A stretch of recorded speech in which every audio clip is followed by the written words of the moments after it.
అందరికీ నమస్కారం. మనం పత్రిజీ సాంగత్యంలో ఎంతోమంది పిరమిడ్ మాస్టర్లు వారి జీవితాన్ని ఉన్నతపరుచుకున్న సంగతి మనందరికీ విదితమే. ఇప్పుడు మనతో పాటు ఒక అద్భుతమైన పిరమిడ్ మాస్టర్ మనతో పాటు ఉన్నారు. వారు కూడా వారి ఆత్మ ప్రయాణాన్ని, జీవన ప్రయాణాన్ని మనకు తెలియజేయబోతున్నారు. వారు ఇప్పుడు ఉన్నతమైన బాధ్యత తీసుకుని పత్రిజీ శక్తి జ్ఞానంతో తిరుపతిలో జరగబోయే ధ్యాన మహాయజ్ఞానికి కూడా కీలక పాత్ర పోషిస్తూ ప్రస్తుతం పిఎంసి ట్రస్ట్లో ట్రస్టీగా వారి యొక్క సేవలు అందిస్తున్న మేకా వెంకటేశ్వరరావు గారి ద్వారా వారి యొక్క జీవన ప్రయాణాన్ని తెలుసుకుందాం. నమస్కారం సార్. నమస్తే సార్. సార్, మీ చిన్ననాటి నేపథ్యం, మీ కుటుంబం గురించి చెప్పండి సార్. సో ముందుగా పిఎంసి ప్రేక్షకులకు, అలాగే నాకు జ్ఞానాన్ని ఇచ్చిన మా గురువు గారు పత్రి గారికి నమస్కరించుకుంటూ, మాది అండలూరు, పశ్చిమ గోదావరి జిల్లా, వీరవాసరం మండలం. సో నేను చిన్నప్పుడు 10th క్లాస్ వరకు అక్కడే చదువుకున్నాను. సో మా తాతయ్య గారు వాళ్ళు రాజకీయంగా ఉండేవారు. ఎప్పుడు ఆ వాతావరణం అందరికీ మా తాతయ్య గారి ద్వారా 10 మందికి సేవ చేయటం ఇవన్నీ తెలుసు. సో ఆ కుటుంబంలో పుట్టి పెరిగాను కాబట్టి నాకు అది కూడా ఉంది. అలాగే చిన్నప్పుడు నేను మా ఇంట్లో వాళ్ళు అప్పుడప్పుడు అనేవారు, నువ్వు ఇంట్లో వాళ్ళ పని కన్నా బయట వాళ్ళ పనిని బాగా చేస్తావని అనేవారు. చిన్ననాటి నుంచి నాకు అది అర్థమయ్యేది కాదు. మా అందరూ అనేవారు, కానీ నాకు ఎవరైనా ఏదైనా గమ్ముని చెప్పగానే చేసేవాడిని. సో ఇంట్లో వాళ్ళు అనేవారు అట్లా, కానీ అది నాకు అర్థమయ్యేది కాదు. ఏంటి ఇలా అంటున్నారు, మనం చేస్తున్నాం అంతేగాని నాకు ఎందుకు చేయాలనిపించేది. ఇంట్లో వాళ్ళనే కాదు, వాళ్ళు బయట వాళ్ళు ఎవరు చెప్పినా మనం ఆ పని చేయటం అలవాటు అయ్యేది. అందుకని అది అర్థమయ్యేది కూడా కాదు నాకు. సో తర్వాత ఇలా ఉన్నాను. అట్లా నేను ఇంటర్మీడియట్, నాకు చిన్నప్పటి నుంచి మా తాతయ్య గారు నన్ను ఒక కలెక్టర్ చదివించాలని అనుకునేవారు. సో దాంతో నన్ను బాగా స్ట్రిక్ట్గా ఉండే మా చిన్నాన్న దగ్గర హైదరాబాద్ పంపించారు. హైదరాబాద్లో మా చిన్నాన్న దగ్గర ఉండి హైదరాబాద్ నేను ఇంటర్మీడియట్ ఇక్కడ జాయిన్ అయ్యాను. సో నన్ను ఆయన కలెక్టర్ చేయాలనే ఉద్దేశంతో నన్ను బాగా చదివించాలని మా అమ్మగారు అనుకునేవారు, మా తాతయ్య గట్టిగా అనుకునేవారు. సో వాళ్ళు అనుకునేవారు. నాకేం చిన్నప్పటి నుంచి ఏదో జంతువులు సేవ చేయాలనేది ఉండేది. నేను పశువుల డాక్టర్ అవ్వాలని అదొక లోపల ఫీల్ ఉండేది. సరే, ఈ ఇంటర్మీడియట్లో వచ్చిన తర్వాత నాకు దాని ఉంది కాబట్టి నేను బీఎస్సీ తీసుకున్నాను. సో అది చదువుతున్నాను. తర్వాత మా అమ్మగారికి క్యాన్సర్ రావటం, ఆవిడని హాస్పిటల్లో తిరుగుతూ ఆవిడ చనిపోయిన తర్వాత నేను గుంటూరు జిల్లాలో మళ్ళీ వెళ్ళటం, నాకు మళ్ళీ ఆ పశువుల డాక్టర్గా నాకు ఆ సీట్ రాకపోవటం, నేను ఇంకా చదువు మీద అంత ఇంట్రెస్ట్ లేదు. తర్వాత గుంటూరు జిల్లాలో వ్యవసాయం చేయడం మొదలుపెట్టాను. ఆ వ్యవసాయం చేసిన తర్వాత అక్కడ వాతావరణానికి మా వాతావరణానికి డిఫరెన్స్ తెలుసుకున్నాను. సో ఇవన్నీ ప్రతి ప్రాంతానికి ఆ తేడా తెలుస్తూ ఉంది. అక్కడ మా వెస్ట్ గోదావరికి గుంటూరు జిల్లా. సో అక్కడ వ్యవసాయం కొన్నాళ్ళు చేశాను. తర్వాత అక్కడ నక్సలైట్ల గొడవలతో అక్కడ పొలం అది వదిలేసి నేను మళ్ళీ అక్కడ నక్సలైట్ల గొడవలతో నేను గుంటూరు జిల్లా వెళ్ళడం జరిగింది. గుంటూరు జిల్లా నుంచి మళ్ళీ మా సొంత ఊరికి వెళ్ళిపోవడం జరిగింది. సో నాకు తర్వాత కొన్నాళ్ళు ఇట్లా ఉండగా నాకు పారాలసిస్ రావటం, నాకు ఇది ఇంగ్లీష్లో వైద్యం లేదంటాం, తర్వాత ఇది ఆయుర్వేదంలోనే ఉందంటాం. సో నేను ఆయుర్వేద డాక్టర్ దగ్గర మందులు వాడుతూ నేను ఉన్నాను. ఆయన ఒక 2 సంవత్సరాల పాటు నువ్వు అన్నీ మర్చిపోవాలని చెప్పాడు. సో అందరినీ నువ్వు ఏమైతే ఉన్నాయో అవన్నీ నువ్వు ఆ పొలం అనో లేదా భార్య అనో పిల్లలను ఇవన్నీ అనుకోకుండా నువ్వు అసలు అన్నిటినీ మర్చిపోవాలి. సో అప్పటికే మీకు మ్యారేజ్ అయింది, పిల్లలు ఉన్నారు. గుంటూరు జిల్లాలో మేడం గారి గురించి, పిల్లల గురించి చెప్పండి సార్. ఆవిడ లక్ష్మీ అరుణ ఆవిడ పేరు. సో మా అబ్బాయి పేరు యశ్వంత్. సో వీళ్ళంతా ఉన్నారు. సో నాకు ఎప్పుడైతే పారాలసిస్ అది హిస్టరికల్, మెంటల్గా బ్యాలెన్స్ కూడా పోయింది. సో ఇది మా ఊరు అండలూరు అనేది ఎప్పుడో పురాతన వైద్యంగా అక్కడ ఫేమస్ పారాలసిస్ పేషెంట్లకి అక్కడ ఎంతో ఫేమస్. అండలూరు ఫేమస్ అన్నమాట. సో ఆ డాక్టర్ గారి పేరు పార్వతీ సింగ్ గారు. సో ఆయన అది మా చిన్నప్పటి నుంచి తెలుసు. మా తాతయ్య గారు వాళ్ళకి ఫ్రెండ్షిప్ ఉండేది ఆ తాతయ్యలతో. 4 తరాల నుంచి వాళ్ళు ఆ వైద్యం చేస్తున్నారు. ఆ వైద్య విధానం కోసం వేరే రాష్ట్రాల నుంచి అక్కడికి వచ్చి అక్కడ ఉండి ఆ వైద్యం చేయించుకొని తగ్గిన తర్వాత వెళ్ళేవారు వాళ్ళంతా. సో అది మా డాక్టర్ గారు ఏమన్నారంటే, మీ తాతయ్యలు వాళ్ళందరికీ నాకు తెలిసిన వాళ్ళకి చేయాలంటే పచ్చిం చేసేవారు కాదు, నువ్వు పచ్చిం చేస్తానంటే నేను చేస్తాను, నేను 2 సంవత్సరాలు మళ్ళీ మామూలు మనిషిని చేస్తాను. అప్పటికే నాకు మాట స్వచ్ఛంగా వచ్చేది కాదు, ఈ కన్ను మూత పడితే తెరుచుకునేది కాదు, ఈ మూతి వంకర ఉండేది, ఈ ముక్కు వంకర ఉండేది, ఈ చేయికి బ్లడ్ సర్క్యులేషన్ ఉండేది కదా, డైజెస్ట్ సిస్టమ్ కానీ అన్నీ 50% పనిచేస్తే 50% పనిచేసేవి కాదు. ఇదంతా ఏ సంవత్సరంలో సార్? ఇదంతా 1988 సార్. 88లో. ఓహో. సో అట్లా నేను అక్కడ ఉన్నాను, ఆయన ఇచ్చారు మెడిసిన్ వాడుతున్నాను, తగ్గుతుంది, మళ్ళీ వస్తుంది, తగ్గుతుంది. సో అక్కడున్న వాళ్ళందరినీ చూస్తున్నా, వాళ్ళందరూ మా డాక్టర్ గారు పరిచయం చేసిన తర్వాత తగ్గుతున్నారు. ఎలాంటి వాళ్ళైనా వారం రోజులు ఆయన నడిపించేవాడు, కారులో తీసుకొచ్చేవాళ్ళ, వాడు నెలకో 2 నెలకో సైకిల్ వేసుకునో మోటార్ సైకిల్ వేసుకుని వచ్చేసేవాడు. అంత బాగా చేసేవాడు ఆయన ఆ పచ్చిమ ఆ విధానం. నాకు కూడా అలాగే ఉండేది, కానీ కంప్లీట్ అయ్యేది కాదు. సో నాకు వాతావరణం చేంజ్ అయినా, క్లైమేట్ చేంజ్ అయినా, మళ్ళీ ఏమాత్రం టెన్షన్ తీసుకున్నా మళ్ళీ నాకు వస్తూ ఉండేది. సో ఇది పరిస్థితి. నేను వాళ్ళందరికీ ఆ పచ్చాలు చెప్పేవారు కూడా, నేను కూడా ఆ పచ్చడి చేశాను బ్రహ్మచర్యంతో సహా. ఆయన ఏ కూరలు తినమంటే ఆ కూరలు తినేవాడిని, ఎట్లా అంటే అట్లా. అయినా నేను ఎక్కడన్నా పెళ్ళిళ్ళకి వెళ్ళినా అక్కడికి వెళ్ళినా ఒక అన్నంలో నెయ్యి కలుపుకుని తినేవాడిని తప్పితే ఇంక వేరే ఏం తినేవాడిని కాదు, ఎందుకంటే దానికి సెట్ అయ్యేది కాదు. సో అంత చేస్తే అది ఉండేది, తగ్గేది, మామూలుగా ఉండేది, కానీ మళ్ళీ తేడా వస్తూ ఉండేది. సో ఆయన అడిగితే రోగమే పాపం అన్నారు. సార్ నేను 2 సంవత్సరాలు వాడితే తగ్గిచ్చేస్తా అన్నారు. మరి తగ్గింది, నేను వెళ్ళి బయటికి వెళ్ళి తిరగాలి కదా సార్, నేను ఇక్కడే ఉంటే ఎలా కుదురుద్ది అది అని అంటే, ఆయన రోగమే పాపం అని చెప్పారు. ఫస్ట్ నేను ఆ మాట అనగానే ఆ డాక్టర్ గారి మీద కోపం రావటం, సో ఇవన్నీ అన్నారు. ఇంకా మీరు ఇంకోటి చెప్పినా నేను మానేస్తాను, కానీ నన్ను తొందరగా తగ్గించాలి, వెళ్ళిపోవాలని వాడిని.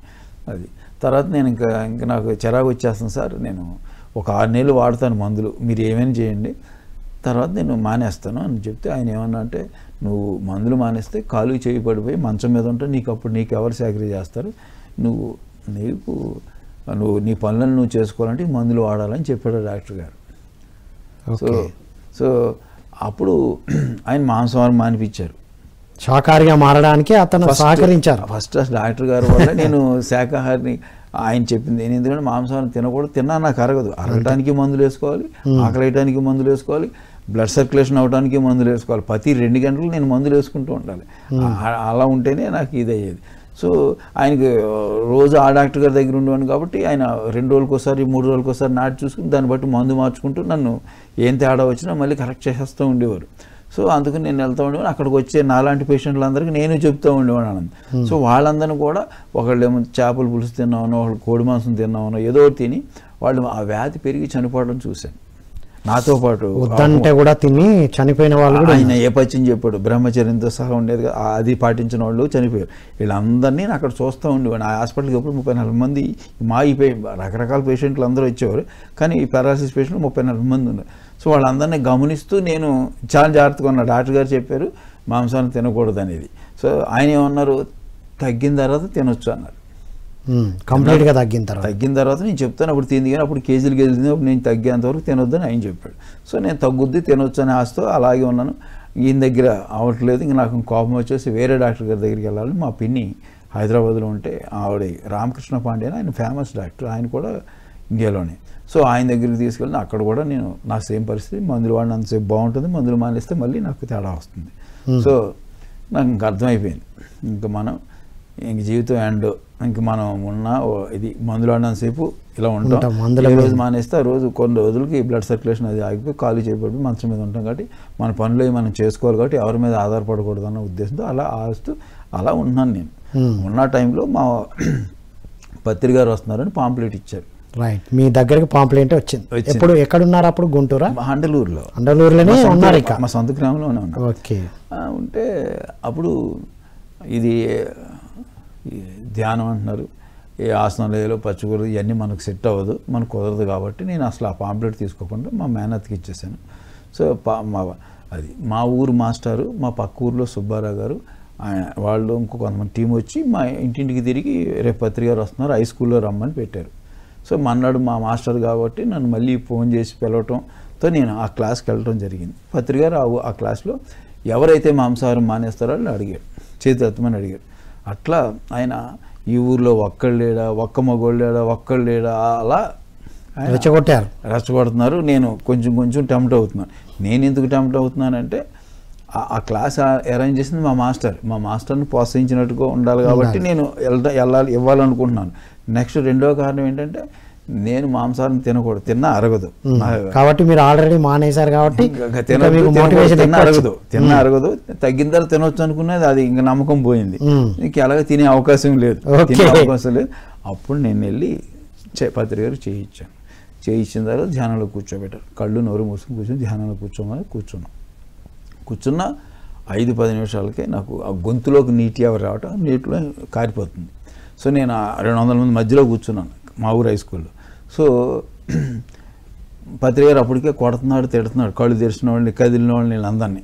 సో నేనే చెయ్యిచ్చి నేనే లేస్తే బాగోదు కాబట్టి నేను వచ్చిన లాలాజనం అలా మింగేశాను. ఎందుకంటే నేను పెరాలసిస్ పెట్టి నాకు జుల్లు కారుతూ ఉంటుంది.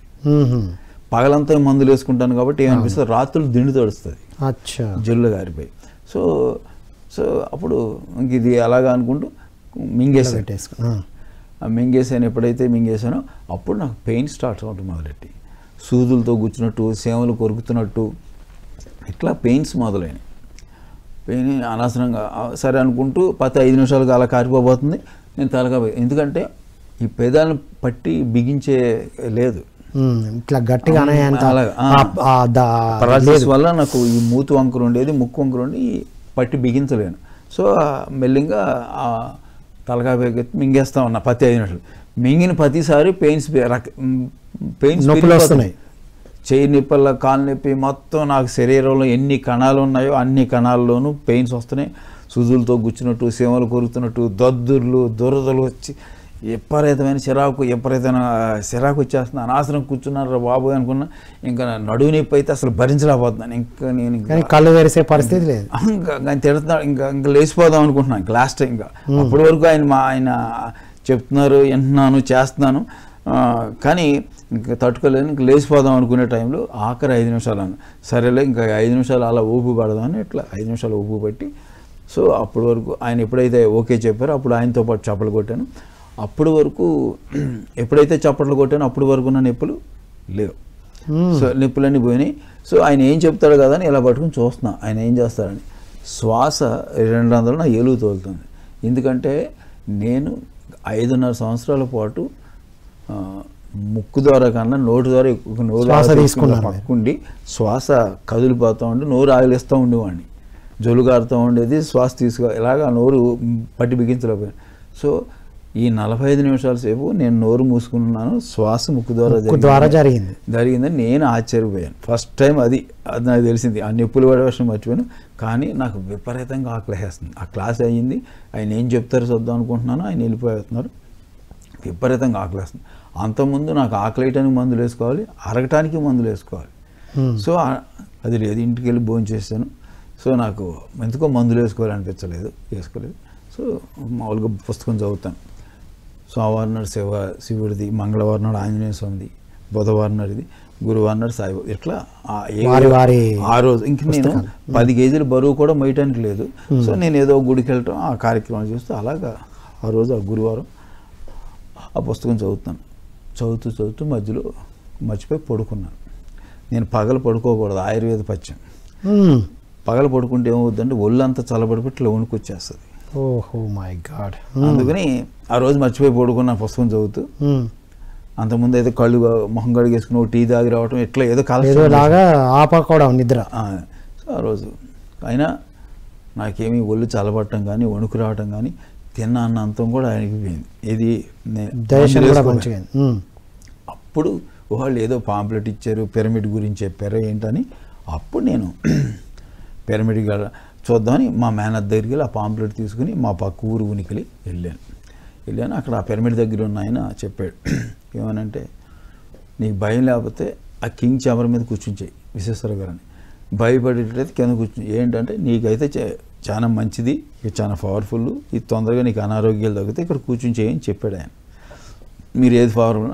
సో ఆయన చెప్పాడు కొంతమంది కరెంట్ షాక్లతో తగిలి భయపడి దిగిపోతున్నారు, అది చాలా మంచిదని చెప్పాడు. సరే ఆయన చెప్పాడు కదా అని నేను ఆ కింగ్ చాంబర్ మీద కూర్చున్న 5 నుంచి 10 నిమిషాలకు ఆయన చెప్పినట్టే షాక్లు వచ్చినాయి. ఫస్ట్ టైం, సెకండ్ టైం అట్లా భయపడ్డాను. తర్వాత ఉదయం ధ్యానం చేసినప్పుడు నొప్పులు వచ్చినాయి, ఇప్పుడు ధ్యానం చేస్తున్నప్పుడు నొప్పులు వచ్చినాయి. కానీ ఉదయం ధ్యానం చేసినప్పుడు ఆ నొప్పులు తట్టుకునే శక్తి లేదు. కానీ ఇప్పుడు ఆ ధ్యానం చేస్తున్నప్పుడు ఆ నొప్పులు తట్టుకునే శక్తి కూడా వస్తుంది. అది నేను ఆశ్చర్యపోయాను. అప్పుడు అనిపించింది పిరమిడ్లో కూడా ధ్యానంలోనూ విశిష్టత ఉంది, ఈ పిరమిడ్లో ఏదో శక్తి ఉంది అనేది. ఆ షాకులు రావటం ఒకటి, ఈ నొప్పులు తట్టుకునే శక్తి రావటం ఒకటి నేను తట్టుకోగలుగుతున్నాను, చేయగలుగుతున్నాను. సో అప్పుడు అనిపించింది, ఓహో ఇది ఏదో ఈ పిరమిడ్లో ఏదో శక్తి ఉంది, ఈ ధ్యానంలో ఏదో విశిష్టత ఉంది అనేది అర్థమైపోయింది. అర్థమైంది. ఆ నొప్పులు వచ్చినంతసేపు, ఆ షాకులు వచ్చినంతసేపు ధ్యానం చేశాను. ఎందుకు నొప్పులు వచ్చినాయి అంటే, ఆ నొప్పులు ఎందుకు భరిస్తున్నాను అంటే, నాకు అంతకుముందు ఆయుర్వేద డాక్టర్ గారు చెప్పేవాడు, సార్ నాకు నొప్పులు వస్తున్నాయి మందులు ఇవ్వండి అని. అంటే ఆయన ఏమన్నాడు, ఒరే నేను ఇచ్చే మందు పనిచేసిందంటే నీకు నొప్పులు రావాలి, ఆ నడాలన్నీ స్వచ్ఛపడిపోయి రక్త ప్రసరణ జరగట్లేదు, అందుకే నేను ఆ మందు ఇస్తున్నాను. ఆ మందు వల్ల బాడీ అంతా సెన్సిటివ్గా అయ్యి సున్నితంగా తయారయ్యి తర్వాత బ్లడ్ సర్క్యులేషన్ జరుగుతుంది. ఆ బ్లడ్ సర్క్యులేషన్ జరుగుతున్న వల్ల నీకు నొప్పులు వస్తున్నాయి. నేను ఇచ్చే మందు పనిచేస్తుందని నాకు తెలిసింది, నీకు నొప్పులు వచ్చినాయి కాబట్టి నేను ఏ రోజైతే నీకు నొప్పులు లేవో ఆ శరీర భాగం స్వచ్ఛపడిపోద్ది, నా మందు పనిచేయదు, నువ్వు నా దగ్గర రావక్కర్లేదని చెప్పాడు డాక్టర్ గారు. అందుకని నేను కళ్ళు నోరు మూసుకోగానే నొప్పులు ఎందుకు వచ్చినాయి అనేది నేను ఆశ్చర్యపోయింది. ఏంటంటే కారణం, ఓహో నాలో నాకు ఫస్ట్ నుంచి ఆయుర్వేద డాక్టర్ గారి సూచనలు ఉన్నాయి కదా, ఓహో అప్పుడు మందులు వేసుకుంటే జరిగే సర్క్యులేషన్ని ధ్యానంలో కళ్ళు నోరు మూసుకుని కూర్చుంటే ఈ సర్క్యులేషన్ జరుగుతుంది అనేది నాకు వచ్చింది. అది పిరమిడ్లో చేస్తే ఇంకా ఆ నొప్పులను తట్టుకునే శక్తి వచ్చి కొంచెం ముందు చేయగలుగుతున్నాం అనే వ్యవహారం కూడా అదే రోజు నాకు అర్థం అవడం జరిగింది. అంటే మెడిటేషన్ మెడిసిన్ లాగా పనిచేసిన అనుభవం మీకు వచ్చింది. అది సో మళ్ళీ సేమ్ ఇంటికి వెళ్ళాను, మళ్ళీ విపరీతంగా ఆకలేసేస్తుంది, నొప్పులు ఆగిపోయినాయి, షాక్లు ఆగిపోయినాయి అనేవి. సో నాకు మళ్ళీ విపరీతంగా ఆకలేస్తుంది, ఇంటికి వెళ్ళి భోజనం చేశాను. మన్నాడు ఉదయం మొహం కడుక్కుంటున్నాను, ఈ చిగుర్లు అవి వాపుండి నాలుగు మీద పుళ్ళు ఉండేవి, నాకు పెప్టిక్ అల్సర్ లేదని. సో ఆ రోజు మొహం కడుక్కున్న బాధ అనిపించట్లేదు, నాలుగు గీసుకున్న బాధ అనిపించట్లేదు. అప్పుడు అనిపించింది నిన్న పగలు ధ్యానం చేస్తే డైజెస్టమ్ పని చేసింది, నేను ఆ పిరమిడ్లో ధ్యానం చేస్తే ఇది పోయింది అని, ఓహో ఎంతసేపు ధ్యానం చేస్తే అంత ఫలితం అనమాట అని నాకు అనిపించి నేను మళ్ళీ ఆ పిరమిడ్కి వెళ్ళటం, నొప్పులు వచ్చినంతసేపు ధ్యానం చేయటం, ఎప్పుడు నొప్పులు ఆగిపోతే అప్పుడు ఇచ్చేయటం. నొప్పులు వచ్చేంతసేపు భరించి చేశారు, నొప్పులు ఆగిన తర్వాత ఆపారు. ఇది అందరు అండర్లైన్ చేసుకోవాలి. పిరమిడ్లో చేసిన అదే ఇంట్లో చేస్తే ఆ నొప్పులు తట్టుకునే శక్తి రావట్లా, అది చేయలేకపోతున్నాను. పిరమిడ్లో అయితే మటుకు చేయగలుగుతున్నాను. సో అందుకని ఆ పిరమిడ్లో చేయటం, ఆ నొప్పులు వచ్చినంతసేపు ధ్యానం చేయటం, ఎప్పుడైతే నొప్పులు ఆగిపోయినాయి అప్పుడు ఒక ప్రాసెస్ ఆగిపోయిందని నాకు అనిపించి నేను అవన్నీ తెలియదు కూడా, కానీ దీపేవాడిని. అట్లా చేసుకుంటూ వెళ్ళాను. బుద్ధ పౌర్ణిమ ధ్యానం చేయమని చెప్పారు. సో నేను ఆ ధ్యానం చేస్తాను. గుండుని ఎవరో పట్టుకున్నట్టు అనిపించింది. ఒక కాల్చిన సూదిని గుండెలో గుచ్చితే ఎలా ఉంటుందో అలాగా ఇలా గుచ్చినట్టు అనిపించింది. పెద్దగా ఎరిగాక పెట్టి అమ్మో ఎవరో పొడిచేశారని నేను చూస్తే ఆ పిరమిడ్లో నేను ఒక్కడే ఉన్నా, ఎవరు లేరు. సో ఈ భాగం అంతా ఎర్రగా కందిపోయింది. షర్టిప్ చూసుకున్నాను, ఈ జేబు రాసుకున్నా బాధ అనిపిస్తుంది, ఈ జేబు ఈ గుచ్చుకుంటున్నా జేబు టచ్ అయినా బాగా అనిపిస్తుంది, ఎర్రగా కందిపోయింది. అప్పటికే నేను భయంతో వణికిపోతున్నాను, ఏదో జరిగిపోయింది ఏదో అని తెలియట్లేదు, కానీ ఏమీ కనిపించలేదు. బయటకు వచ్చి అందరు అక్కడ చెప్తే నీకు నాడీ మండల శుద్ధి జరిగింది, అది జరిగింది. బాబా ఇది రోజు జరుగుతుంది, ఇది కాదు అని చెప్పాను. సో ఆ రోజులు ఇంట్లో చెప్పాను అనుకోండి, ఫస్ట్ నిన్ను ఎవరు ధ్యానం చేయమని వాళ్ళు తిడతారు. సో అప్పటికే ఇంట్లో చెప్పే పరిస్థితి లేదు, ఇక్కడ చెప్తే నాడీ మండల శుద్ధి అంటున్నారు. ఇదంతా ఏ సంవత్సరం సార్? ఇది 2003. ఓహో వండర్ఫుల్. 2003 మే. నెక్స్ట్ తర్వాత డాక్టర్ గారి దగ్గరికి వెళ్తాం, నువ్వు మందులు ఎందుకు మానేసావు ఆయన తిడతాడు. సో ఇంగ్లీష్ డాక్టర్ దగ్గర స్కానింగ్ అంటే అది అంటాడు. కానీ నాకు ఆల్రెడీ తెలుసు ఈ మైల్డ్ స్ట్రోక్కి అమెరికాలో కూడా మెడిసిన్ లేదు. కానీ నాకేమనిపించిందంటే తొందరగా అనారోగ్యాలు తగ్గిపోతాయని ఎక్కువసేపు ధ్యానం చేస్తే ఏదో కొండనాలికి మందు వేస్తే ఉన్న నాలుగు అయిందని డౌట్ వచ్చింది. మరి ఏంటంటే అప్పుడు 3,500 రూపాయలు అవుతున్నాయి నెలకు వచ్చి మందులు. సో నేను కక్కుర్తి పడి తొందరగా ఈ ధ్యానం ఎక్కువసేపు చేసి పాడు చేసుకున్నా, ఎవరి వయసు ఎంత అన్ని నిమిషాలు చేయలేమో ఎక్కువ చేసి ఇలాగని డౌట్ వచ్చింది. ఒక రోజంతా బాధపడ్డాను, కూర్చోలేకపోతున్నాను, పడుకోలేకపోతున్నాను. ఈ భాగం అంతా ఒక పచ్చి పిండిలో ఉంది, కళ్ళు ఎర్రబడిపోతున్నాయి. ఒకవేళ కళ్ళు మూతలాడికి మళ్ళీ వాళ్ళ గుండెల మీద ఏదో కుట్లేస్తున్నట్టు మళ్ళీ ఒక భయం వేసి మళ్ళీ ఉలికిపడి వేసిపోయేవాడిని. అసలు ఒక రోజంతా నిద్రపట్టలేదు, ఏమీ చేయలేకపోతున్నాను. కానీ ఇదంతా బాధ వచ్చేస్తుంది, తట్టుకోలేకపోతున్నాను, ఎవరికి చెప్పలేకపోతున్నాను. సరే అని పిరమిడ్లోకి వెళ్తే ఆ నొప్పులు తట్టుకునే శక్తి వస్తుందని అది కొంచెం పనిచేసింది.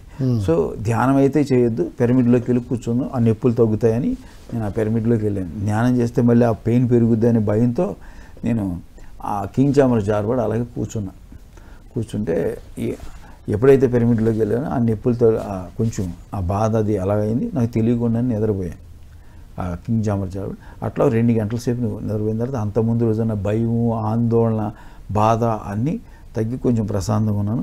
ఆ పిరమిడ్లోంచి బయటకు వస్తున్నాను. ఆ పిరమిడ్ కట్టిన వాళ్ళు పిలిచారు, ఊళ్ళో వాళ్ళందరికీ చెప్తున్నావు ధ్యానం, కానీ నువ్వే బాగా చేస్తున్నావు అది ఇదని పిలిస్తే నేను వాళ్ళకి చెప్పాను. ఏమనంటే నిన్నటి వరకు చేశాను, ఈరోజు చేయలేదు, కారణం ఇదని చెప్పాను. సో ఇట్లా జరిగిందంటే వాళ్ళు ఏమన్నారంటే సుబ్బారావు గారు మా అక్క, నాకు వరుస అక్క అవుతుంది ఆవిడ పేరు, వాళ్ళు ఏమన్నారంటే నువ్వు ధ్యానం చేస్తున్నావు కాబట్టి లక్షల ఆపరేషన్లన్నీ హాస్టల్ మాస్టర్ చేసేస్తున్నారు నీకు అని చెప్పారు. హాస్టల్ ఆపరేషన్ జరిగిందని చెప్పారు. అది నమ్మాలో నమ్మకూడదో తెలియదు. సో ఏమి చేయాలో తెలియదు సార్, నేను అలాగే క్వశ్చన్ మార్క్తోనే ఉన్నాను, ఏం చేయాలో తెలియదు కాబట్టి. సో అంతలో వాళ్ళు పుస్తకం పట్టుకొచ్చి ఇచ్చారు. ఆ బుక్ మొత్తం చదివాను. అందులో ఒక ఆడవాడి 1.5 సంవత్సరాల పాటు ధ్యానం చేస్తే పారాలసిస్ తగ్గిందని, ఇంకొక ఆడవాడికి కర్నూలు పిరమిడ్లో ధ్యానం చేస్తే హార్ట్ ఆపరేషన్ జరిగిందని, ఇవన్నీ అందులో ఉన్నాయి. ఓహో, వాళ్ళందరికీ సంవత్సరాలు నెలలు చేస్తే తగ్గినాయి, నాకు రోజుల్లోనే జరుగుతుంది, నేను కరెక్ట్గానే ఉన్నానని అనుకుని నేను మళ్ళీ మన్నాడు నుంచి ధ్యానం చేయటం మొదలుపెట్టాను. అట్లా 1 రోజు 2 రోజులు బాగా, మళ్ళీ తర్వాత డ్యాన్సులు చేయటం మొదలుపెట్టాను. పిరమిడ్లో ఉండేవాడిని, గంతులు వేసేయటం, రకరకాలుగా తిరిగేయటం, నేల మీద కళ్ళు మూసుకొని జరుగుతుందా ఫిజికల్గా ఓకే, కళ్ళు మూసుకోగానే ఇంక పడిపోవడం, ఇక్కడ తిరిగేయడం, డ్యాన్సులు చేసేయడం, కత్తిద్దాలు చేసేయటం, ఇవన్నీ అసలు నా కంట్రోల్ ఏముంటలే. తొక్కేసుకుంటే అంత గిరగిర తిరిగేస్తున్నాను ఆ పిరమిడ్లో. నా కంట్రోల్ ఏముంటలే, కూర్చున్నంత వరకు నా కంట్రోల్, కూర్చున్న తర్వాత నా కంట్రోల్ ఉంటలే. నాకు మెంటల్గా బ్యాలెన్స్ లేదు కదా, హిస్టరికల్ పారాలిసిస్. అందుకని పులుపు వస్తువులు కూల్ డ్రింక్తో సహా మానిపించేశారు నన్ను. సో ఆ మందులు కూడా మానేశాను కదా. సో నేనేమనుకున్నానంటే నాకు మెంటల్గా బ్యాలెన్స్ లేదు కదా, ఆ పిచ్చి లక్షణాలు పెరిగిపోతున్నాయి ధ్యానం వల్లని. సరే అని 4-3 సార్లు ట్రై చేసి వచ్చి పిరమిడ్ కట్టినని చెప్పాను. వాళ్ళు ఏమన్నారంటే ఇంతవరకు ఎవరూ చెప్పలేదు, ఇది నువ్వు ఇప్పుడే చెప్పావు కనుక నువ్వు ఈరోజు ఇంటికి వెళ్ళిపో, నేను పత్రి గారితోటో లేకపోతే సీనియర్ మాస్టర్లతో మాట్లాడి నేను చెప్తాను, రేపు రా అని చెప్పేసి పంపించేశారు. సరే అని వెళ్ళిపోయాను. మన్నాడు తటవతి రాఘారావు గారు వచ్చారని ఫోన్ చేశారు, వెళ్ళాను. ఆ రాఘారావు గారు 3 రోజులు యజ్ఞం పెట్టారు 2002లో. ఆ యజ్ఞం పెట్టినప్పుడు కొంతమంది వాళ్ళు చేపల కింద కొట్టేసుకోవడం, కుర్చీలో గిరగిరా తిరగడం, ఇవన్నీ పత్రికారిని అడిగారంట రాఘారావు గారు. తటవతి రాఘారావు గారు అడిగితే నాడీ మండల శుద్ధి జరిగేటప్పుడు ఇవన్నీ జరుగుతూ ఉంటాయని చెప్పాడంట ఆయన. సో దాంతో అప్పుడు ఆ మాట చెప్పేది. ఓహో, అప్పుడు నాకు అర్థమైంది, ఓహో నాడీ మండల శుద్ధి అని జరుగుతుందని వీళ్ళు చెప్పారు కాబట్టి ఆ పుస్తకాల్లో చదువుతున్నాం కానీ మనకు పూర్తిగా అర్థం లేదు కదా.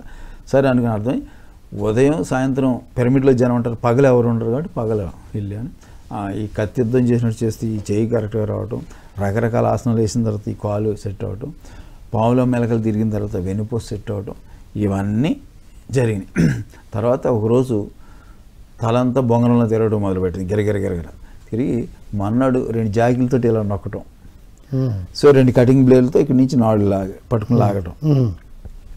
ఇక్కడ వరకు నొప్పులు ఎక్కడ వచ్చినా ఆహా ఆ భాగం తగ్గిపోతుంది, ఆ భాగం శుద్ధి అవుతుందని హుషారుగా ఆ బాధను కూడా ఆనందంగా కూడా అనిపించాను. కానీ ఈ నొప్పులు తట్టుకోలేకపోతున్నాను, భరించలేకపోతున్నాను. తీసేద్దామంటే చేతులు రావట్లా, ఆ బాధ తట్టుకోలేక ఏడుద్దామంటే ఈ ఒక పెవికాలతో అంటించినట్టు అంటికిపోయి ఉంది రాట్ల. కళ్ళంట నీళ్ళు వస్తున్నాయి, మూలుగుతూ ఉండేవాడిని. ఇంక అంతే, ఆ మూలుగుతూ ఆ బాధను అనుభవిస్తూ అలా ఉండేవాడిని. సో అలా అట్లకి అది ఆ ప్రాసెస్ అయిపోయిన తర్వాత దానికి అది చేతులు కూడా అయ్యి అప్పుడు వేసాను. అట్లా ఇది వారం రోజుల పాటు పట్టింది. అప్పటి వరకు ఈ ముక్కు వంకర కరెక్ట్గా రావటం, మాట అది స్వచ్ఛంగా రావటం, ఈ మూతు వంకర అది పోయి ఈ కన్ను అప్పటి నుంచి మూసుకుంటే తెరుచుకునేదిగా స్పష్టంగా కన్ను రప్పకొట్టుకోవడం అదంతా జరిగింది. సో అప్పుడు వారం రోజులు పడింది. ఇదంతా నాకు పిరమిడ్లో 18 రోజులు పాటు పడింది. 18 రోజులు 6 గంటల పిరమిడ్లో ధ్యానం చేశాను. 6 గంటల రోజుకి, ఉదయం 2 గంటలు, మధ్యాహ్నం 2 గంటలు. ఎందుకంటే నాకు నొప్పులు వస్తే ధ్యానం చేసేవాడిని, నొప్పులు రాకపోతే ప్రాసెస్ లేదు అన్నట్టు నేను ఆగిపోయి మళ్ళీ తర్వాత చేసాను. నొప్పులు వస్తే ప్రాసెస్ జరిగినట్టు మీకు ఒక థంబ్ రూల్ అయిపోయింది. అదే థంబ్ రూల్ అయిపోయి అట్లా చేసేవాడిని. ఇంట్లో సేమ్ ఒక చేసేవాడిని, కానీ ఆ ఎక్కువసేపు తట్టుకోలేక చేయలేకపోయేవాడిని. అది అనుకునే అంత ప్రాసెస్ వెళ్ళేది కదా. సో ఇట్లా అయింది. అప్పుడు అక్కడి నుంచి నాకు తగ్గిన కాడి నుంచి అందరికీ చెప్పాలని తపన రావటం, మా ఊర్లో అందరినీ కూర్చోబెట్టి ధ్యానం చేయించడం, అందరు నన్ను పిచ్చోడు అంటాం. ఇది ధ్యానం 18 రోజుల తర్వాతనే చెప్పడం ప్రారంభించారు. మా ఊర్లో పత్రిజీని మీరు దగ్గరగా మరి మొదటగా ఎప్పుడు కలిసారు? మళ్ళీ మా ఊర్లోనే ఫస్ట్ అదే మీరు స్టార్ట్ అయింది అదే అయింది. తర్వాత రెగ్యులర్గా మంత్లీ భీమవరం వచ్చేవారు. నేను మంత్లీ భీమవరం కలిసాము. భీమవరానికి దగ్గరలోనే ఉంటారా? మాకు భీమవరానికి 16 కిలోమీటర్లు మా ఊరు. ఓకే. అది అందుకని నేను ఆయన్ని మంత్లీ వస్తూ ఉండేవారు, మంత్లీ కలుస్తూ ఉండేవారు. సో ఆయన్ని కలిసిన తర్వాత అందరూ ఏం చేస్తున్నారో చూసేవాడిని కదా. ఆయన అందరికీ ధ్యాన ప్రచారం చేయమన్నారు. నాకు అనుభవం ఉంది. సో మా ఊళ్ళో అందరినీ కూర్చోబెట్టి ఒక ఊర్ల మధ్యలో ధ్యానం చేయించేవాడిని. సో ఫస్ట్లో 100 మంది 50 మంది అట్లా వచ్చేవారు. తర్వాత నన్ను అందరూ పిచ్చోడానికి తిట్టుకునేవారు. ఆఖరికి అందులో ఒక ఆడవాడికి ఒక 20 మంది రెగ్యులర్, 10 మంది రెగ్యులర్గా వచ్చి ఒక 20 మంది వచ్చేవారు. సో ఒక ఆడవాడికి ఆవిడ చిన్నప్పుడు వాడు స్నేహితురాలు సూసైడ్ చేసుకుంటుందని హాస్పిటల్కి వెళ్తే హాస్పిటల్లో వీడు ఒళ్ళో పడి చనిపోవడం, ఆ ఆత్మ ఈ ఒళ్ళో ఆవరించి ఉండటం, ఆవిడ మెంటల్గా కొంచెం తేడా ఉండి ఆ ఇంట్లో వాళ్ళందరూ ఆవిడని పెచ్చది అది అంటూ ఉండేవారు. సో ఆవిడ ధ్యానం 1 year పాటు చేసిన తర్వాత ఆత్మ నీలో శక్తి పెరిగింది, నేను ధ్యానం చేస్తున్నాను, నేను వెళ్ళిపోతున్నాను అని చెప్పేసి నిన్ను 35 సంవత్సరాల పాటు ఇబ్బంది పాలు చేశానని చెప్పేసి ఆ ఆత్మ వెళ్ళిపోయింది. వాహ్! అప్పుడు నాకు అనిపించింది, ఓహో నేను ధ్యానం చేస్తే నాకు అనారోగ్యాలు తగ్గితే నా అనుభవం తెలిసింది. ఆవిడ ధ్యానం చేస్తే దెయ్యాలు భూతాలు ఉండాలనే విషయం నాకు ఆవిడ ద్వారా తగ్గింది. బీపీ అని షుగర్ అని కొంతమంది తగ్గిన వాళ్ళు ఉన్నారు. ఇట్లా ఇది ఓహో ఆవిడ అనుభవం తీసుకున్నాను. నెక్స్ట్ ప్రతి గ్రామంలోనూ కౌరవులు ఉంటారు, పాండవులు ఉంటారు అనే విషయం తెలిసిపోయింది. సో ఆ ఊర్లో ఒక 4-5 ఉంటారు. సో అందుకని అప్పటి నుంచి పత్రిక గారికి కూడా నేను చెప్పాలని ట్రై చేస్తే ఆయన కూడా చెప్పేవారు, పెద్దవాళ్ళకి చెప్పొద్దురా, పిల్లలకి చెప్పు అని చెప్పాడు. నాకు ఎవరు ఎంటలేదు, ఎవరు చేయట్లేదు అంటే. ఓకే. అప్పుడు నేను ఉదయం బోర్డర్ స్కూల్కి, సాయంత్రం ఒక హై స్కూల్కి వెళ్ళేవాడిని. రోజు 1000 మంది పిల్లలకి ధ్యానం చెప్పేవాడిని. సైకిల్ వేసుకుని మా చుట్టుపక్కల గ్రామాలన్నీ తిరిగి ఆ మండలం తర్వాత మా నియోజకవర్గం ఇవన్నీ వెళ్ళి చేసేవాడిని. అట్లా 1,00,000 మందికి చెప్పురా, నీకు సహకరించేవాడు సహాయం చేసేవాడు దొరుకుతాడని చెప్పేవారు. పత్రిక ఇవన్నీ చెప్పాలనుకుంటున్నా. అట్లా అని అంటే మీరు సాధన చేసిన తర్వాత 18 రోజుల్లో మందుల అవసరం లేని స్థాయికి వచ్చేసారు. ప్రచారం మొదలు పెట్టేశారు. నేను అసలు ఆ మార్గం వెతుక్కుంటున్నాను, కానీ అది ఎలా వస్తుందని కూడా తెలియదు నాకు నేనే మానేశాను. ఎందుకంటే ఆ పచ్చళ్ళు చేయాలి, ఆ మందులు వేసుకోవాలంటే ఇంకా అప్పటికే 5.5 సంవత్సరాల నుంచి ఒక మనిషిని కట్టేసి ఉంచినట్టు ఉంది. ఎక్కువ తిరగడానికి కూడా 5.5 సంవత్సరాలు పడిన క్షోభ 18 రోజుల్లో విడుదలైపోయారు, విముక్తి అయిపోయారు. నాకు ఇప్పటికీ నాకున్న అనుభవంతో ఏంటంటే, నేను డాక్టర్లు మాంసాహారం మానిపించారు, కోరికని నా లోపల ఉంది కదా, లోపల ఎక్కడో తగ్గితే తినాలనే కోరిక నా లోపల. పత్రిక గారు వచ్చి ఏం చేశారు, నాలో ఉన్న అహింస అనే కోరికని బయటికి తీసేశాడు. ఆ కోరిక పోయింది, నా ఆరోగ్యం వచ్చేసింది. తర్వాత నాకు అర్థమైన విషయం ఏంటంటే, బాగా లోతుగా నాకు ఇన్ని సంవత్సరాలు తెలిసింది ఏంటంటే, అహింసో పరమో ధర్మం అన్నాడు. సో నేను బాగుండాలనుకున్నాను, కానీ హింస లేకుండా ఉండాలి. ఆ హింస ఎక్కడ తీసాడు, పత్రిక గారి ద్వారా నాకు ఆ హింస నుంచి బయటకు వచ్చాను. వండర్ఫుల్ సార్, ఇది గ్రేట్ అండర్స్టాండింగ్. బాగా అయితే తినాలి, తినడం కోసం బాగా అవ్వాలనుకున్నారు. ఇప్పుడు జంతువుని రక్షించాలి, మీరు ఒకటి అన్నారుగా, జంతువులకు సేవ చేయాలి, మెటర్నిటీ డాక్టర్ అవ్వాలి అనుకున్నారు కదా. మరి ఇప్పుడు ధ్యాన సాధనతో శాకాహార ప్రచారంతో ఏం తెలుసుకున్నారు? మరి అసలు అనుకున్నాను, చిన్నప్పటి నుంచి ఉండేది, కానీ అది ఎలా చేయాలో తెలియదు. ఇక్కడికి వచ్చిన తర్వాత తెలిసింది. నేను ఏదో జంతువులకి డాక్టర్ని అయి చేయాల్సింది కాదు, జంతువులు బతికే విధంగా చేయాలి. సో ఇప్పుడు శాకాహారం గురించి మేము ర్యాలీలు చేస్తున్నాం. సో మనిషి జాతితో పాటు జంతు జాతి, వృక్షజాతి, పక్షి జాతి, మత్స్య జాతి, 4 జాతులు ఉన్నాయి. ఇంతకుముందు మానవ జాతి ఒకటే భూమి మీద ఉందని అనుకున్నాం, కానీ ఇట్లా వివరంగా అనేది మనకు ఆ జ్ఞానం లేదు.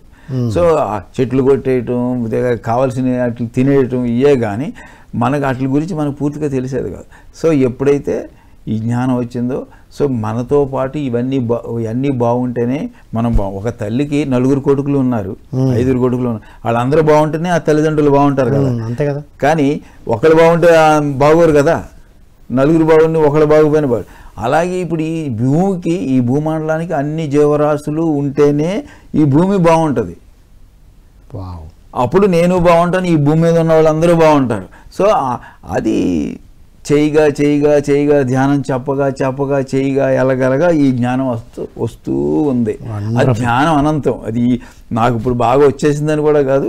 సో ఆ ప్రయాణంలో ఉన్నాం. ఇంకా కత్రి గారు చెప్పేవారే, నాకే ఎంత తెలుసు, తెలియాల్సింది కొండంత ఉంది, నాకు గోరంత తెలిసింది, కొండంత తెలియాలని ఆయన చెప్పేవారు. కానీ నాకు అప్పుడు ఏంటి ఈయనే భగవంతుడు, ఈయనకి అన్ని తెలుసు అని అనుకునేవాడిని ఆ రోజుల్లో. సో ఆయన అలా చెప్పేవారు. సో అప్పుడు ఆయన ఎందుకు చెప్పారు అనేది మెల్లమెల్లగా అర్థమైంది. మరి పత్రిజీ మీకు ఏమన్నా బాధ్యతలు అప్పగించారు సార్, ఈ కార్యక్రమం చేయి, ఇలా వెళ్ళమని? పత్రి గారి బాధ్యతలు అంటే నాకు ఎప్పుడన్నా ఫస్ట్ నుంచి నాకు చేయాలని, నాకు ఎప్పుడైతే చేసుకుంటూ వెళ్తున్నాను ఎలా చేయాలని అడిగాను. అది అడిగిన దానికి ఆయన నువ్వు 1,00,000 మందికి చెప్పమన్నాడు కదా. చెప్పిన తర్వాత నాకు ఆక్వీడ్లో డాక్టర్ బలరాం గారు అని పరిచయం అయ్యారు. ఆయనే ఇంట్లోనే నాకు రూమ్ ఉండేది. ఆయనే వెహికల్, మోటార్ సైకిల్, కారు ఏది కావాలో అది ఇచ్చేవారు. సో ప్రచారానికి కావాల్సిన సామాగ్రి అంతా ఇచ్చేవారు ఆయన. సో ఆయనతో జిల్లా అంతా ప్రచారం చేశాను. ప్రతి గ్రామానికి, ప్రతి మండలానికి అన్ని కార్యక్రమాలు చేసుకుంటూ వెళ్ళాం. సో అట్లా ఇప్పుడు కేశవరాజు గారు అని తిరుపతి నుంచి ఆయన వస్తే ప్రతి 46 మండలాలు తిరిగి ఒక విద్యార్థులు ధ్యానం చెప్పాలనే తలంపుతో డిఓ పర్మిషన్తో ప్రతి మండలంలోనూ ఒక హెడ్ ఆఫీస్లో అందరినీ పిలుచుకుని వాళ్ళందరికీ ధ్యానం నేర్పించేవాడు. సో అట్లా కేశవరాజు గారి దాంట్లో అలాగే ధ్యాన విజ్ఞాన కార్యక్రమం మండలాల వారీగా పోలీసులకి ఇట్లా ఈ ఒక్కొక్క ట్రిప్లో ఒక్కొక్క కార్యక్రమం చేసుకుంటూ వెళ్ళిపోయాం. సో ఈ లోపల మీకు అనిపించింది సార్కి చెప్పడం, ఎలా చేయడం అడగడం, చేసుకుంటూ వెళ్ళిపోవడం. పత్రిజీ మీకు ప్రత్యేకంగా ఈ పని ఫస్ట్ లో ఇక్కడ బాధ్యత తీసుకో అని చెప్పాల. స్టార్టింగ్ మా జిల్లాకి ఎవరు వచ్చినా వాళ్ళందరినీ జిల్లా అంతా తీసుకెళ్ళేవాడు, మీరే ఆర్గనైజ్ చేసేవాడు. ప్రతి యజ్ఞానికి నేను ఆ బుక్స్ తీసుకోవటం, వాళ్ళందరినీ తిప్పటం చేయటం అనేది బిగినింగ్ ఈ రోజు వరకు, ఆ రోజు నుంచి ఈ రోజు వరకు ఎవరు వచ్చినా ఆ జిల్లాలో కొత్త ప్లేస్లు ఎక్కడున్నాయో అక్కడికి అన్నీ తీసుకెళ్ళడం, తర్వాత మళ్ళీ ఒక 1 డే ఏర్పాటు చేయటం, అక్కడి నుంచి ఇంకో సెంటర్గా డెవలప్ చేసుకుంటూ ఇట్లా జిల్లాలో మండలాల వారీగా క్లాసులు పెట్టుకుంటూ అన్ని 46 మండలాల్లో పెట్టుకుని, సో మెయిన్ సెంటర్స్లో పిరమిడ్స్ కట్టించుకుంటూ అది అట్లా తిరిగే సమయంలో నాకు తాడేపల్లిగూడెంలో పిరమిడ్ కట్టించాలని అన్ని ప్రయత్నాలు చేస్తున్నాను. అప్పుడు తాడేపల్లిగూడెం గారపాటి సత్యనారాయణ గారు పరిచయం అవ్వటం, కళాలక్ష్మి గారు ఆవిడ, సో వాళ్ళ ఇంటిపైన ఆ పిరమిడ్ కట్టడం, అప్పటి నుంచి వాళ్ళు పరిచయం అవ్వటం, అప్పటి నుంచి నేను వాళ్ళ ఇంట్లో ఉంటాం ఈ రోజుకి, వాళ్ళ ఇంట్లోనే ఉన్నాను. అట్లా ఆక్వీడ్లో డాక్టర్ బలరాం గారి ఇంట్లో 12 సంవత్సరాలు ఉన్నాను. సో ఇప్పుడు గారపాటి కళాలక్ష్మి గారి ఇంట్లో ఉన్నాను. సో పిరమిడ్ మాస్టర్సే ఆత్మ బంధువులందరూ వెళ్ళిపోయి ఆత్మ బంధువులతోనే ప్రయాణం సాగుతుంది. వసుదైక కుటుంబం. ఇప్పుడు మా ఇంటికి నేను వారానికో 15 రోజులకో నెలకు ఒకసారి మా నాన్నగారు ఉన్నారు కాబట్టి, మా చెల్లి ఉన్నారు కాబట్టి నేను వాళ్ళు చూడటానికి వెళ్ళి వస్తూ ఉంటాను.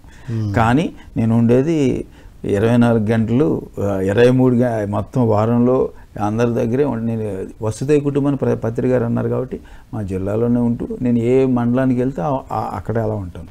ఏలూరు వెళ్తే రాధగారి ఇంట్లోను కంపల్సరిగా జోసుల సూర్యనారాయణ గారు రాధగారు వాళ్ళ ఇంట్లో ఉండేవాడిని. అట్లా జంగారెడ్డిగూడెం.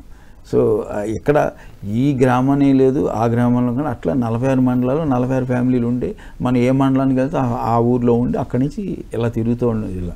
సో వీళ్ళందరికీ యజ్ఞాలు జరిగిన, వేగాలు జరిగిన, వీళ్ళు బుక్స్ ఇవ్వటం, కలెక్ట్ చేయటం, మళ్ళీ వీళ్ళందరికీ అకామిడేషన్ నేను చూడటం, మళ్ళీ ఎక్కడ జరిగితే అక్కడ, ఎక్కడ పత్రిక గారు ఎక్కడ యజ్ఞం పెడితే అక్కడ నేను అకామిడేషన్ చూడటం, వీళ్ళందరినీ పిలుచుకెళ్ళటం చేయటం, ఇది అనేది అట్లా నాకు చిన్నప్పటి నుంచి అందరికీ చేయటం అనే దాంట్లో నేను చిన్ననాటి నుంచి ఏదైతే సేవా గుణం ఉందో అది ఇక్కడ కంప్లీట్గా కనెక్ట్ అయింది. ఎందుకు పత్రిక దాన్ని రావటం, తర్వాత దాన్ని మా పత్రిక సేవాదళ్ళు అని పెట్టడం, ఆ సేవాదళ కార్యక్రమాల్లో దానికి ఒక కరెక్ట్గా రావడం. నేను ఇప్పుడు స్టేట్ సేవాదళ ప్రెసిడెంట్ అయ్యాను. అది అక్కడి నుంచి ఆంధ్రప్రదేశ్ సేవాదళ ప్రెసిడెంట్ అయ్యాను. రైట్. అలాగే నేను ఫస్ట్ ఏలూరు జిల్లాలో అక్కడేమో నన్ను ప్రెసిడెంట్గా తీసుకున్నారు. సో అట్లా ప్రతి దాంట్లోనూ నేను ఈ పత్రిక గారు ఏ కార్యక్రమం అయితే పెట్టారో దాన్ని అది అమలు చేయటమే. పత్రిక గారు ఏం చెప్పేవారంటే ఇన్ని సంవత్సరాలు నేను ఒకసారి 2-3 సార్లు అక్కడున్న పరిస్థితులు బట్టి తట్టుకోలేక 2-3 సార్లు మానేయాలని అనుకున్నాను, కొన్నాళ్ళు రెస్ట్ తీసుకోవాలని. అప్పుడు పత్రిక గారు ఏమన్నారంటే, నువ్వు ఆరోగ్యం బాగోలేదనో, చుట్టాలు వచ్చారనో, పండగలు వచ్చినాయనో ఏదో వంకపెట్టి నువ్వు ధ్యాన ప్రచారం మానేసావు అనుకో, నీకు దుర్గతి. ఆ రోజుల్లోనూ నువ్వు చేసావనుకో ప్రగతి అని చెప్పారు. సో అందుకని నేను ఎప్పుడు ఏ రోజు ధ్యానం అయితే మానుకోలే, ఆ రోజు నుంచి ఈ రోజు వరకు ఫిజికల్ గానే చెప్పారు సార్. ఫిజికల్ నేను ఆయన్ని నెల నాకు వస్తా ఉంటారు కాబట్టి. ఇంకొకటి ఏం చెప్పారంటే, ఇప్పుడు ఎవరైనా నన్ను అక్కడ కార్యక్రమం చేయొద్దు అంటారు. సో వాళ్ళతో గొడవ ఎందుకని మానేస్తాను. మళ్ళీ నెక్స్ట్ మంత్ ఆయన వస్తారు, ఒరే నీకు నిద్ర ఎలా పడుతుందో అని అడిగేవారు. ఆ కార్యక్రమం నేను చేయలేదనే విషయం నాకు అర్థమైపోద్ది కదా, నీకు నిద్ర ఎలా పడుతుందో అని అడిగేవారు. సో సరే అని నెక్స్ట్ వచ్చినప్పుడు వాళ్ళందరినీ ఎదిరించి ఆ కార్యక్రమం చేసేవాడిని. పత్రిక గారు వచ్చి నెక్స్ట్ మంత్ ఒరే రౌడీలో చేసావు, గోండాలో చేసావు అని తిట్టేవాడు. చేయకపోతే చేయలేదంటున్నాడు, చేస్తే అప్పుడు తర్వాత నేను మళ్ళీ వాళ్ళ దగ్గరికి వెళ్ళి పత్రిక గారు మీతో మాట్లాడమని చెప్పి వాళ్ళకే ఫోన్ ఇచ్చి వాళ్ళ చేత పత్రిక గారితో మాట్లాడించి వాళ్ళ ముందు పెట్టుకుని నేను కార్యక్రమం చేసేవాడిని. మళ్ళీ నెక్స్ట్ టైం వచ్చేవారు, ఈసారి రైట్ రానివాడు. అది అంటే ఇలా చెయ్యి అని డైరెక్షన్ ఇవ్వకుండా చేయమని చెప్పి ఎలా చేస్తారో చూసి మనలో ఉన్న క్వాలిటీస్ని ఇంప్రూవైజ్ చేయడానికి ఇది లీడర్షిప్ అంటే. నెల నన్ను ఖచ్చితంగా అబ్జర్వ్ చేస్తూ ఉండేవారు, నాకు ఇవ్వాల్సిన ఇస్తూ ఉండేవారు. అందుకని నేను అప్పటి నుంచి ఈ రోజు వరకు అలా చేసుకుంటూ ఇప్పటికీ వచ్చాను. సో ఇంకో ఇలాంటి సంఘటనే అలాగే పిరమిడ్ పార్టీ 2004లో పోటీ చేశాను ఒక్క పాలకొల్లు నియోజకవర్గం నుంచి. ఓకే. సో అలాగే ఇప్పటి వరకు 5 ఎలక్షన్స్లో పోటీ చేశాను. పాలకొల్లు ఫస్ట్ పాలకొల్లు, తర్వాత ఎక్కడ ఖాళీ ఉంటే అక్కడికి వెళ్ళి పోటీ చేయటం, జిల్లాలో ఎక్కడ ఖాళీ ఉంటే అక్కడికి వెళ్ళి వేయటం. నెక్స్ట్ తర్వాత 2009లో మొత్తం జిల్లాలో అందరినీ అభ్యర్థులు నిలబెట్టి డాక్టర్ బలరాం గారి చేత ఎవరు కట్టగలిగే వాళ్ళ చేత కట్టించేవాళ్ళు, లేని వాళ్ళ చేత పాంప్లెట్లు వేపిస్తూ మొత్తం ఆ కార్యక్రమాలు అయితే మొత్తం అన్ని జిల్లాలో అన్ని నియోజకవర్గాల్లోనూ అభ్యర్థులు నిలబెట్టేవాడు. అంటే ఎంత బాధ్యతాయుతంగా మీరు ధ్యాన సాధన చేయడం నుండి మీరే కార్యక్రమాలు నడిపించే స్థాయికి ఎదిగారు. ఒక పార్టీకి అభ్యర్థులుగా ఉన్న మీరు ఒక జిల్లా మొత్తంలో అభ్యర్థులను నిలిపించే వరకు, ఆర్గనైజ్ చేసే వరకు ఎదిగారు. ఇది పత్రిచారు ట్రాన్స్ఫార్మ్ చేసిన లీడర్షిప్ క్వాలిటీస్. పిరమిడ్ పార్టీకి కూడా నేను సెక్రటరీగా ఉన్నాను ఇప్పుడు present state Andhra Pradesh state secretary. Wonderful. So ఇవన్నీ 2003 నుంచి చేసుకుంటూ వెళ్తున్నాం. ఆ 2003లో ఏ అయితే పత్రిక గారు నన్ను ఒక 5 సంవత్సరాలు గైడెన్స్ ఇచ్చారో అవే ఈ రోజుకి కంటిన్యూగా చేసుకుంటూ వెళ్తున్నాం. సో వాటికి పదవులు వస్తున్నాయి, కానీ మన పదవి ఉన్నా లేకపోయినా ఇదే పని. అంటే మీ జర్నీలో అర్థమైంది ఏంటంటే సార్, మీరు సేవ చేస్తున్నారు కాబట్టి పదవులు వస్తున్నాయి. అంతే. పదవి వచ్చినందుకు మీరు సేవ చేస్తూ వెళ్తున్నారు, అందులో భాగంగా బాధ్యతలు వస్తున్నాయి. బాధ్యత. ఎస్, అది మీరు బాధ్యత తీసుకుంటున్నారు కాబట్టి వెనక ఒక డిజిగ్నేషన్ లాగా వస్తుంది. Wonderful sir. మరి పిఎంసి రాకముందు మీరు ఇలా తిరిగారు కదా, పిఎంసి వచ్చిన తర్వాత ఎలా ఉంది సార్ ఇంపాక్ట్ మీరు వెళ్ళిన ఏరియాస్ అంతా? పిఎంసి రాకముందు పత్రిక గారితో ఒక డేట్ తీసుకుని ఆ చుట్టుపక్కల 4-3 మండలాలని మేము పాంప్లెట్లు ఒక 20,000 అన్న మినిమం పాంప్లెట్లు వేసి చుట్టుపక్కల మండలాలన్నీ తిరిగి పాంప్లెట్లు పంచి పత్రిక గారు క్లాస్ పెట్టేవాడు. పత్రిక గారు వచ్చారంటే 1-2 పిరమిడ్లు ఓపెన్ చేయించేవాడు కంపల్సరీ. అలా ఉండేది. ఆ 2-3 పెద్ద క్లాసులు ఉండేవి. ఎంత తతంగం ఉండేది. ఒక నెల రోజుల ముందు చేసేవాడు. ఒక బ్యానర్ కానించి అన్నీ మేమే కట్టడం ఇవన్నీ చేసేవాళ్ళం. సో ప్రతి గ్రామం వెళ్ళి తిరిగేవాళ్ళం. ఎంత కసరత్తు చేసేవాళ్ళం. ఇప్పుడు ఆ పని అవసరం లేదు. సో పత్రిక గారు వస్తున్నారనే విషయం పిఎంసిలో చెప్పామనుకోండి, ప్రపంచానికి దాదాపు 1 కోటి మందికి మినిమం తెలిసిపోతుంది. 2008 నుంచి పిఎంసి ద్వారా ప్రచారం చేశాం మనం. ఈ రోజు ఇక్కడ ఎంతమంది నాతో ఏమనేవారు, 1,00,000 మందికి చెప్పురా, నీకు సహకరించేవాడో సాయం చేసేవాడు దొరుకుతాడని చెప్తేనే నేను అలాగా రోజు స్కూల్స్కి వెళ్ళేవాడిని. ఇప్పుడు ఒకే రోజు 1 కోటి మందికి తెలిసిపోతుంది ఆల్రెడీ. ఇప్పుడు ఈ లైవ్ 4 కోట్ల మందికి వెళ్తుంది. అది ఇంకా తెలుగు రాష్ట్రాల్లోనే ఇంతమందికి తెలిసిపోతుంది ఇక్కడ విషయం. మరి ఇప్పుడు నేను ఏ కార్యక్రమం చేసినా పిఎంసి చేయని మన పిఎంసి తరపున ఎక్కడ ఏ కార్యక్రమం జరిగినా 4 కోట్ల మందికి తెలుస్తుందంటే, సో వాళ్ళందరూ అక్కడ ఎవరి పాత్ర వాళ్ళు పోషిస్తారు. అక్కడికి వచ్చిన వాళ్ళందరూ సో మనం ఇక్కడ ఈ కార్యక్రమం చేస్తాం, కొంతమంది ప్రత్యక్షంగా వస్తారు, కొంతమంది రాలేని వాళ్ళు పిఎంసీలో చూస్తున్నారు. మరి చాలామంది ఇవాళ ఎక్కడ యజ్ఞం జరిగినా ఎక్కడ ఏం చూసినా వాళ్ళందరూ 60% మేము పిఎంసీ చూసి వచ్చాము అనే మాట అందుకని మేమందరూ పాత వాళ్ళమే, కానీ ఇప్పుడు వచ్చేవాళ్ళు కొత్త వాళ్ళకి అది ధ్యానం చెప్పడం, ధ్యానం చేయించడం. సో మాకు కొత్త వాళ్ళకి ధ్యానం చెప్పాలి, చేయాలి. ఈవేళ నాకు చిన్నప్పటి నుంచి ఆ కోరిక ఉంది, అందరికీ ఈ ప్రచారం చేయాలి, తెలియాలని. నేను ఈవేళ ప్రపంచవ్యాప్తంగా ధ్యాన ప్రచారం చేయాలంటే నాకున్న మార్గం, ఏకైక మార్గం పిఎంసీ. నేను ఎక్కడుండినా ఇది కరెక్ట్ వండర్ఫుల్ పాయింట్ సార్. మనం సీనియర్ మాస్టర్లుగా పత్రిజీతో ప్రయాణం చేసిన ప్రతి ఒక్కరూ ఇక్కడికి వచ్చి, ఇప్పుడు మీరు ఇంతసేపు మాట్లాడితే కానీ మీ జర్నీ తెలియదు. మీరు వచ్చారు పిరమిడ్ మాస్టర్ అనుకున్నాం, అందుకే ప్రతి పిరమిడ్ మాస్టర్ ఎందుకు ధ్యాన రత్నాలు అన్నారో ఇప్పుడు అర్థమవుతుంది సార్. సో చివరిగా మరి మీరు చెప్పండి. ఇంకొకటి, పత్రి గారిని ఏదన్నా అడగాలనుకున్నప్పుడు, చెప్పాలనుకున్నప్పుడు 2 విషయాలు వస్తాయి. సరదాగా ఆయన క్రికెట్ భాషలో, ఆయన క్రికెట్ అంటే చూస్తూ ఉంటారు కదా, మేము కూడా ఆయన్ని డైరెక్ట్గా రమ్మంటే నేను రానంటూ ఉంటాను. క్రికెట్ భాషలోనే ఆయన పిలుస్తాం, క్రికెట్ భాషలోనే చెప్తూ ఉంటాం కొన్ని సరదాగా ఆయనతోటి. సార్ పత్రి గారితో ఒకసారి నెక్కల్లో అప్పుడు అడిగాను, సార్ 200 నాట్ అవుట్ అని చెప్పింది. అనగానే ఆయనకి అర్థమవుద్ది కదా ఎందుకు 200 నాట్ అని.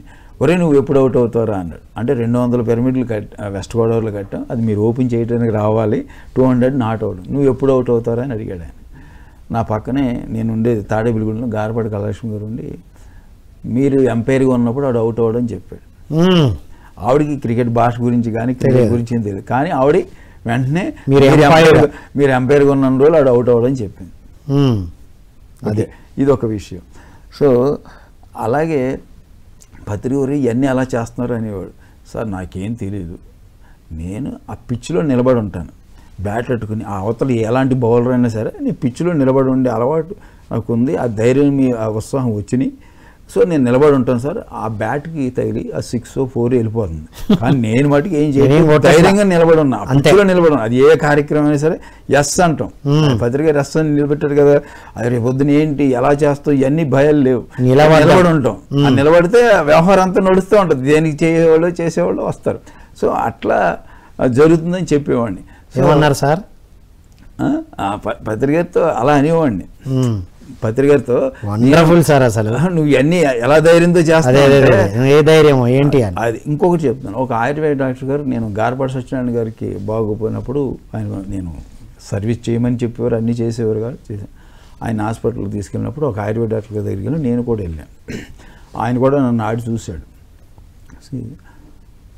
నీ పార్ట్లు అన్నీ పనిచేయట్లేదు, నువ్వు కొద్ది రోజుల్లోనే కష్టం, నువ్వు చాలా. ఎప్పుడు చెప్పారు ఇది? 2013లో. ఇది మళ్ళీ 13లో జరిగింది విషయం. సో అని ఆ డాక్టర్ గారు చెప్పాడు. సరే అయిపోయింది. మళ్ళీ 3 నెలల తర్వాత మళ్ళీ వెళ్ళాను. మళ్ళీ అన్న ఆడి చూశాడు, చూసి అప్పటికి ఇప్పటికీ సంబంధం లేదు, నీ వెనకేదో శక్తి ఉంది, నేను ఎవరో నీకేదో గురువో నీ శక్తో ఏదో నేను కాపాడుతుందని ఆ డాక్టర్ గారు చెప్పాడు. Wonderful sir. అట్లా ఇలాగా 100% ట్రూ. అది ఇట్లా ఎన్నో జరుగుతూ ఉంటాయి. ఎన్నోసార్లు నేను సడన్గా ఇంకా రేపు హాస్పిటల్కి వెళ్తానేమో, ఇంకా నడవలేకపోతున్నాను, ఇంకా ఆగిపోతానేమో అని ఎన్నోసార్లు నా ఫిజికల్గా ఎన్నోసార్లు నన్ను పడిన యాక్సిడెంట్ లేని రోజులు ఉన్నాయి, అన్నీ ఉన్నా రేపు చేయలేనేమో అనుకునేవాడిని, కానీ ఆగిపోతానేమో అని భయం ఉండేది, ఆగిపోతాను అనుకుని, కానీ అది ఏదో రకంగా దాన్ని బయటకు వచ్చేవాడిని కాబట్టి నేను అందరికీ చెప్పగలుగుతున్నాను. ఇది అల్టిమేట్ సార్. మేము కూడా చూస్తున్నాం కదా, పిఎంసి బిఏఎం మీటింగ్లో ఎంతో మందిని తీసుకొని ప్రతి మీటింగ్లో మీరు కనబడతారు. Wonderful sir. పిఎంసి ట్రస్ట్గా, ట్రస్ట్ మెంబర్గా అల్టిమేట్ సాధనలు చేస్తున్నారు. ఒకటి ఫైనల్గా మీరు చెప్పండి ఏం చెప్పండి. ఇంకొకటి ఋషికేశ్లో ఒక జరిగింది. ఋషికేశ్లో బాగా బాడీ పెయిన్స్, ఇంకా తట్టుకోలేకపోతున్నాను, అన్ఈజీగా ఉంది, సరే ఈత కొడదాం అని నేను ఋషికేశ్లో ఈత కొడుతున్నాను. ఈ లోతులోకి వెళ్ళాలని లోతులోకి వెళ్ళాను. ఆ కాసేపటికి ఆ చలికి ఏళ్ళు కాళ్ళు వంకర్లు పోయినాయి. సో ఆ ఒడిలోకి వెళ్ళిపోయాను. ఆ ఒడిలో నన్ను లాక్కుపోతుంది. నేనేం పట్టుకున్నా, గోడ పట్టుకున్నా, రాయి పట్టుకున్నా, నేను నిలబడలేకపోతున్నాను, కొట్టుకుంటూ వెళ్ళిపోతున్నాను. అందరూ నన్ను నేను కొట్టుకెళ్ళిపోవడం చూస్తున్నారు. ఏం చేయాలో తెలియట్లేదు. చేతితో పట్టుకుంటాను, చేతులు పట్టేవట్లేదు, కాళ్ళు పట్టేవట్లేదు. సో ఒక 2 పర్లాంగులు 3 పర్లాంగులు కొట్టుకుపోయిన తర్వాత ఒక రాయి, ఇంత రాయి కనపడింది. ఆ రాయికి డైరెక్ట్గా కొంచెం చేతులతో అలా అనుకుంటూ పొట్ట అంచి ఆ రాయిని అలా పట్టుకుని ఉన్నాను. నాకు ఏ పట్టులేవట్లేదు, కానీ ఆ రాయి వల్ల బాడీ అంతా దాన్ని అలా పట్టుకుని ఉండటం వల్ల ఆగింది. అక్కడ ఉన్న లోకల్ వాళ్ళందరూ వచ్చి, మా వాళ్ళందరూ వాళ్ళకి చెప్పారు. వాళ్ళకి ఓడి కాబట్టి భయం కాబట్టి అక్కడ లోకల్ ఉన్న కుర్రోళ్ళు వచ్చి నన్ను అక్కడి నుంచి తీసి నా ఒడ్డుకు తీసుకొచ్చారు. నేను ఎందుకంటే నాకు ఈతొచ్చు, కానీ వెళ్ళటానికి చేతులు కాళ్ళు పని చేయట్లేదు. మళ్ళీ దాన్ని వదిలిపెడితే ఆ ఒళ్ళు మళ్ళీ కింద కొట్టుకుపోతాను. సరే అని అక్కడ వాళ్ళు బయటకు తీసుకొచ్చారు. తర్వాత ఒక 1 month తర్వాత గమనించాను అది ఎలా జరుగుతుంది. అప్పటి వరకు నా బాడీలో ఉన్న పెయిన్స్ ఏమీ లేవు. వాహ్! అప్పుడు ఒక రోజంతా బాడీ అంతా వేడి, ఆ చలికి కొంకర్లు పోయి వేడి తట్టుకోలేక అనీజీ ఇదంతా ఫీల్ అయ్యాను. నెల తర్వాత ఈ రోజుకి నాకు బాడీ పెయిన్స్ లేవు. అప్పటి వరకు నా బాడీ పెయిన్స్ ఉంది. అది 2012 నుంచి 2016 వరకు ఆ బాడీ పెయిన్స్ అంటే దాదాపు 6 సంవత్సరాలు అనుభవించాను ఆ బాడీ పెయిన్స్. ఆ రోజు జరిగిన తర్వాత నుండి క్లియర్ అయిపోయారు. ఇది అంటే సార్, మీరు విశ్వ కళ్యాణానికి మనం ముందుకు వెళితే మన స్వీయ కళ్యాణం ఆటోమేటిక్గా జరుగుతుంది. మిగతా వాళ్ళకు మనం అందిస్తే పై వాళ్ళు మనల్ని చూస్తారు అనడానికి మీరు ఒక గొప్ప నిదర్శనం. సో మీ భవిష్యత్తు ప్రణాళిక ఏంటి సార్? చివరిగా మీ మెసేజ్ ద్వారా చెప్పండి. సార్, నేను ఇందాకే చెప్పాను, ఆ పిచ్చిలో నిలబడటమే. అది ఏం జరుగుతుందో తెలియదు, పాత్ర ఏదైనా సరే అది చేసుకుంటూ వెళ్తున్నాను. పిఎంసిలో నేనేమీ ఊహించింది కదా. ఆయనకి ఎలా తెలిసిందో నా గురించి ఎంక్వైరీ చేసుకున్నారు హనుమంతరాజు గారు. సో ఒకరోజు తాడేపులగూడెం జక్కా రాఘారావు గారి దగ్గరికి, తాడేపులగూడెం వీళ్ళందరినీ వచ్చి నన్ను పిఎంసిలో పిఎంసి ట్రస్ట్ నెంబర్గా తీసుకోవడానికి ఆయనే వచ్చి అందరిని అడిగి మా జిల్లాలో వచ్చి ఆయన తీసుకోవడం జరిగింది. సో అలాగే ఇప్పుడు తిరుపతి యజ్ఞం జరుగుతుంది. సో ఇవన్నీ ఒక డిజైన్గా జరుగుతూ ఉంటే ఆ డిజైన్లో మనం ఉన్నాం అంతే. సో ఆ ఫ్లోలో వెళ్ళిపోతున్నాం, అంతేగాని మన ప్రయత్నం అంటూ ఏమీ లేదు. మనకు వచ్చిన అవకాశంలో మనం ఉపయోగించుకుంటే వెళ్ళని కూడా, మనం కాకపోతే ఇంకొకరికి వెళ్ళిపోతుంది అవకాశం, ఏదైతే ఆగదు మన కోసం. అది ఆంజనేయ స్వామి రూపంలో నాకు ఈ ట్రస్టీ పదవి వచ్చి, ఆయన హనుమంతరాజు గారిని అంటే నాకు ఒక ఆంజనేయ స్వామి గారు అనుకుంటారు. నాకు ఇప్పుడు ఆ ఫీలింగ్ వస్తుంది అని చూస్తే. అలా వచ్చిందా, అది పత్రిక గారు కల్పించారా, ఎలాగంటే నేను అలా ఉన్నాను. ఒక్కొక్కటి వస్తున్నాయి, కానీ అది ఇప్పుడు 2003 తిరుపతి యజ్ఞంలో మొదలు కానీ ఈ రోజు వరకు పత్రిక గారు ఎన్ని యజ్ఞాలు పెట్టారో అన్ని యజ్ఞాల్లో నేను ఉన్నాను. ఈ ఒక్క యజ్ఞం కూడా నేను మిస్ అవ్వలేదు. లేదు, ఇప్పుడు వాళ్ళందరికీ అకామిడేషన్ అరేంజ్ చేయడం కానించి అన్ని. అదే సార్, అప్పుడు ఒక పాత్రదారుగా ఉన్నారు, ఇప్పుడు కీలకమైన బాధ్యతాయుతంగా ఇప్పుడు అసలు సీసలు అప్పటి వరకు అది చేశారు కాబట్టి పిఎంసి ట్రస్ట్ మెంబర్గా ఇప్పుడు పిఎంసి ద్వారా ధ్యాన యజ్ఞం చేయించడం అనేది జరుగుతుంది. Wonderful sir, thank you so much అండి. Thank you sir, thank you sir, thank you. So మిత్రులారా, విన్నాం కదా మేకా వెంకటేశ్వరరావు గారిని స్టేజ్ మీద ఒక 5 నిమిషాలు 2 నిమిషాలు మాట్లాడేది విన్నాం, కానీ వారి జర్నీ వింటే ఇది కదా జర్నీ అంటే. చిన్ననాటి రోజుల నుండి సేవ చేయాలి, జంతువుల ఏంటది మెటర్నిటీ డాక్టర్ అవ్వాలనుకున్నారు. ఒక్క జంతువులకే కాదు, మొత్తం ప్రకృతికే ఒక గొప్ప డాక్టర్గా వ్యవహరిస్తున్నారు వారు. మెడిసిన్ లాగా పనిచేస్తున్నదంటే వారే. కింగ్ ఛాంబర్లో ధ్యానం చేస్తే మనకు ఆ శక్తి వస్తుంది అంటే వారే. ఎన్ని ఎక్స్పెరిమెంట్స్, ఇంకేం ప్రూఫ్ కావాలి? అనుభవాన్ని మించిన జ్ఞానం ఎక్కడుంది మిత్రులారా? సో ఇప్పుడు పిఎంసి ట్రస్ట్ మెంబర్గా కీలక పాత్ర పోషిస్తున్నారు. ధ్యాన మహాయజ్ఞం విన్నాం కదా, ఎన్ని పాత్రలు పోషించారు. మరి ఇన్ని పాత్రలు పోషించిన వారు నిలబడ్డారంటే అది ఎంత డిజైన్ ద్వారా వస్తుంది మిత్రులారా. కాబట్టి మనందరం కూడా దాంట్లో పాల్గొనాలని కోరుకుంటూ, ఇలాంటి గ్రేటెస్ట్ పిరమిడ్ మాస్టర్స్ యొక్క అనుభవాల్ని రికార్డ్ చేయడం కోసం, పిఎంసిని మరింత బలోపేతం చేయడం కోసం ఇలాంటివి జరుగుతున్నాయి. ఇది ఎవరో ఒక్కరు వేసిన ప్రణాళిక కాదని వారి ద్వారా తెలుసుకున్నాం మనం. కాబట్టి మిత్రులారా, మరొక కార్యక్రమం మళ్ళీ కలుద్దాం. అంతవరకు సెలవు. Thank you all.